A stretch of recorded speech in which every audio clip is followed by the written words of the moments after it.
ওয়াদা করছি আল্লাহ, আমি জীবনে যাই করি আর তাই তোর হুকুমের বাহিরে একটা ধাপ আর ফেলবো না ইনশাআল্লাহ। ভালো একদিন হবেন, তবে এখন ভালো হইতে মন চাইবে না, বয়স খুব কম তো, জ্বালা অনেক বেশি যৌবনের। কথা ঠিক আছে কিনা বলেন আমার সাথে? এই হাদিসের মাঝে একটা কথা মনে পড়ে গেল, বলা যাবে নাকি যাবে না? পারমিশন পাইনি সবার, বলা যাবে কি যাবে না? ওই সাপে আর ব্যাঙে ছিল চরম বন্ধুত্ব, খুব বন্ধুত্ব। তো একদিন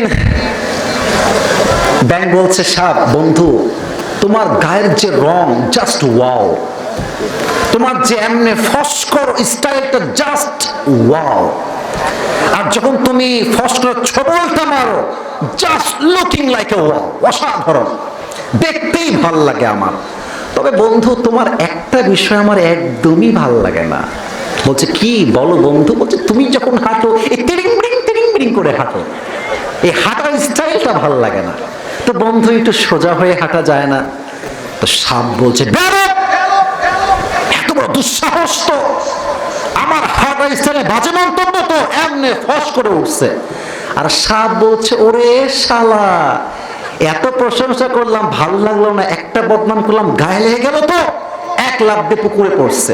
আর পাশে ছিল এক রাখাল, সাপ যে ফস করে উঠছে, রাখাল কয় কে বে, দৌড় দিয়ে আসছে, দেখছে মাশাআল্লাহ সাপ সাহেব এমনি আছে।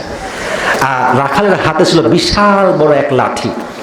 এবার সে বিসমিল্লাহ বলে শুরু করেছে পিটানো, 5 মিনিটে বাড়াইয়া সমান সোজা। 2 ঘন্টা পরে ব্যাঙ বলছে কিরে বন্ধু কোনো ফসফস শব্দ না, বন্ধু গেল কোথায় রে? উঠে আসছে, দেখছে বন্ধু তো একদম সোজা। আরে কি হলো বন্ধু সোজা কেন রে? দৌড় দিয়ে আসছে, দেখছে বন্ধু জিন্দা নাই, বন্ধু মরে ফেনা মেনা সব বের হয়ে গেছে। এবার ব্যাঙ বলছে বন্ধু সোজা তো আপনি হইলেন, তবে ফেনা বের হয়ে সোজা হইলেন, ফেনা থাকতে আর সোজা হইতে পারলেন না। তা আপনি ভালো হতে চান, এখন বয়স মাত্র 25, আপনি বলছেন আরে নামাজ এখন কেনবে, বুড়া হয়ে তারপরে হজ করেই ভালো হয়ে যাব। যে এখন ভালো নয় সে পরে আর ভালো সহজে হইতে পারে না, ঠিক কিনা বলে? মানুষের সব বদলায় বা চরিত্র সহজে বদলায় না, ঠিক কিনা?